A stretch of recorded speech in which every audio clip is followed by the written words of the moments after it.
Hey guys, welcome back to The Interceptor. We are here with Alliance War Season 28, number 6, and ASR is going to be taking on Mr. Black MRBCK. So I believe this is the alliance that's mostly alt accounts from Kenobi, but they are a pretty good alliance, and yeah, it'll be a tough war. I think they're like 5th place in the world right now for war ratings, so obviously they're pretty good.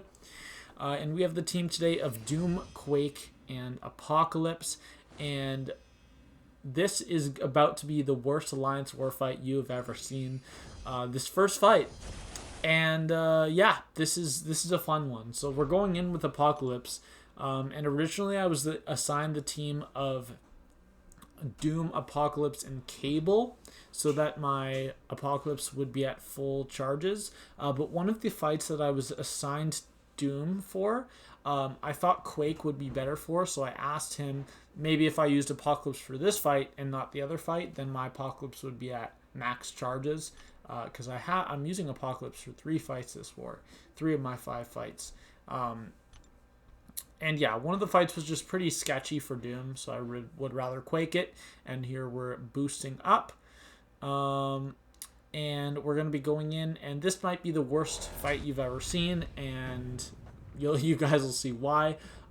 So as soon as this expires, I try to intercept here, and he just dashed back. And then right there, you'll notice that I went in, and I did a medium, light, medium into his block. And normally, when your APOC is at 4 charges, doing medium, light, medium, your light attack stuns, your medium attack connects, and then you can go in for another combo. So I was going to go medium, light, medium into his block, and then go in for a second combo. But the thing is, since I no longer have Cable, instead of 4 charges, I only have 3, which means I don't stun. And it doesn't actually look like I'm losing the fight yet. This fight looks totally winnable. I'm in control of this fight. I'm winning, in fact, in the health department as of right now. Right there, probably should have thrown my L1. And then right there, I hit 2 consecutive parries, but they were both of light attacks, so it didn't count. And then right here, he hits me with the L2, and I'm dead. Nope. I'm at 2%. 2% health. And I'm going to throw the L1. Adrenaline healing is going to get me a little bit of health back, but I'm in no means safe at this point. And then right here, I'm going to hit a parry. And then I didn't realize I stunned, so I went in for a medium. He dashes in. I hit clutch intercept, 12% to 18%. And am I actually going to close this out? He has another L2. That time I dex it correctly because he was unblockable. And then look at this. Boom. I intercept him right as he recovers from the L1. All he's got to do here is throw this L1 or let me parry him. And the fight is over. I land a parry. And he's dead. Oh my god, I was freaking out. This was literally like 3 hours into the war. 3.5 hours in. We were at like 30, 40 fights. If I had died there, would have been unreal. And I'm going to have to use a lot of potions. I think I used like 8 potions on Apocalypse in this fight alone. And the officer that actually assigned me these fights, he was in-game watching people fight. And he was commenting on someone else's fight. He saw I got started, so he waited for me to finish, saw that I was down to 10%, and then you guys will see what he writes in the chat right when this fight's over. But this next one is going to be a yellow jacket on the... What's this node? Not masochism. And Apocalypse, he reduces the chance to shrug off by 100%, like he reduces the ability accuracy. So unless the opponent has enhanced ability accuracy, they're not going to be able to shrug off. They're not going to be able to activate masochism. And since we have mutant boost, I elect for going for L2s in this fight. And I don't really care what special he uses, but I do want to use a heavy attack there. And then I'm going to actually, I think I go for an L1. Right there, we just block the special attack.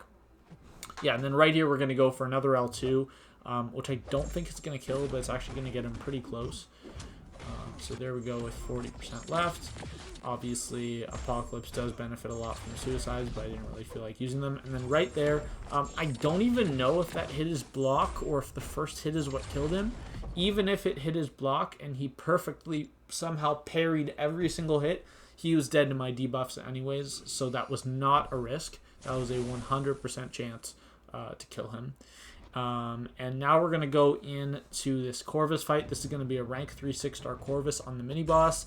And I could have used either Quake or Doom for this fight, but I know that this war is going to be coming down to like a really close score. So I want to use whoever's faster. So I'm going to use Doom here. And the strategy is to just make sure he doesn't get a ton of charges. So I'm just using the regular cycle with Doom with a 4-hit combo into a heavy, and then medium, light, medium, and then throw another special attack. And it works pretty well. The first cycle, I could have had him at 0 or 1 Furies, but I didn't really care. So that's why he is at 2. Because 2 really does nothing. I think I lose like 5 or 6% in this fight total. And right there, my timing and spacing was actually good enough that I could have, if I wanted to, I could have punished that special 1 safely. And it's actually the same thing right there. My timing and spacing was also correct that I could have done it, but I just didn't. I don't know why. And then right here, I'm just going to go for an L2. And it's going to kill him. So it's a pretty clean fight. The incinerates are going to get him down, and then I'll show you guys what he said in the chat. He said, "Oh wow, close call. Yeah, not his fault. That was a great assignment. What happened is I suck. That is what happened. But my Alliance War solo streak is still alive, so I'm not going to complain." And now we're going to go into my mini boss. Well, one of my mini bosses. It's going to be a rank 3 6-star long shot, and my health potion actually fell off like literally 10 seconds before this, but I couldn't reach there because we didn't have energy. Goat didn't have energy. And I'm going to throw in an invulnerability boost here. I don't remember why, because this is literally my only fight with that boost. And it's a Quake fight, so I honestly don't know what I was thinking. Maybe I thought that I was using Doom because originally when I was assigned this fight, I was supposed to use Doom.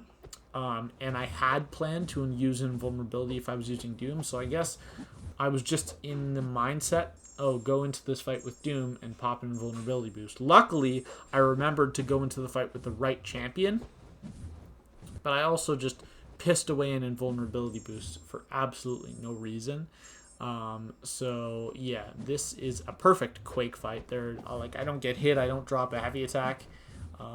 It's just a clean Quake fight. No need for invulnerability boost. In fact, I boosted pretty lightly this war just because I thought my fights weren't that hard. That Professor X fight with APOC, I should have legitimately ended that fight with 99% health. But due to myself not realizing when he's using a medium attack or light attack, my parries is why this fight was sketchy. Also, if I would have just got to an L2 and popped it, and then got to another L2 and popped it, he would have been dead in like 45-50 seconds at most. But because I did not have a great fight, that didn't happen. And every single other fight, other than that one, perfect fights. Literally perfect. Every single fight, other than that Professor X fight. But I don't know why. I guess my brain was still in arena mode. And I just didn't really take the fight seriously enough. So I was like, oh, I made a mistake? that's fine. No need to change up what I'm doing. And again, here I'm going to use the world's lightest Alliance War boosts. Because this is my last fight. So this is a rank 3 6-star Moleman on path 3. The bleed path. And this guy doesn't even get an armor up buff, but even if he did, I wouldn't bleed. So he hit a nice intercept there. I believe we're going to go for 1 L1 and then 2 L2s to kill, but it might be L1, L2, L1. And you'll notice I didn't throw any potions into APOC. That's because of his SIG ability, because mine is SIG 200. And since I used Doom for Corvus, which is one fight APOC's been dormant for. And the second one was Quake versus Longshot. I'm actually going to get my maximum healing, which is roughly 20% of my max health. So even if I'd gone into this fight with only 80%, I would have healed up to 100% immediately at the start of the fight. And I've already used enough potions on APOC this war. I'm smart enough not to hit into Moleman's block, but it actually took him a full 55 seconds to use his first special attack, which was a little bit weird. And then right here, I'm just going to intercept with an L2 because he wasn't really being too aggressive. And this L2 actually does really, really nice damage. See, this is one of the first times I've ever gotten to use APOC in War Attack before. In fact, I think this is my first time in Seasons.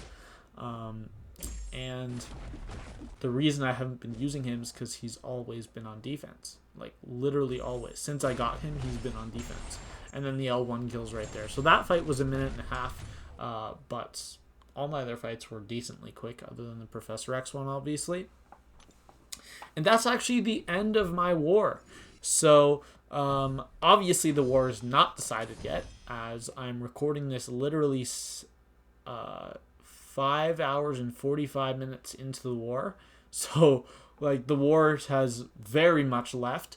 But the current score, 10 minutes ago, so when I started the recording, was 72 to 45, and we both had one death. So it's technically tied, but, like, we're slightly winning, and sort of. But yeah, that's pretty much going to be it.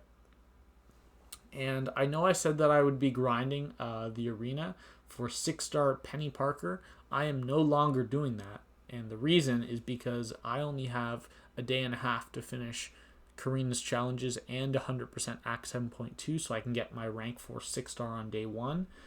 And I do think that is more important than getting Penny Parker for Mysterio.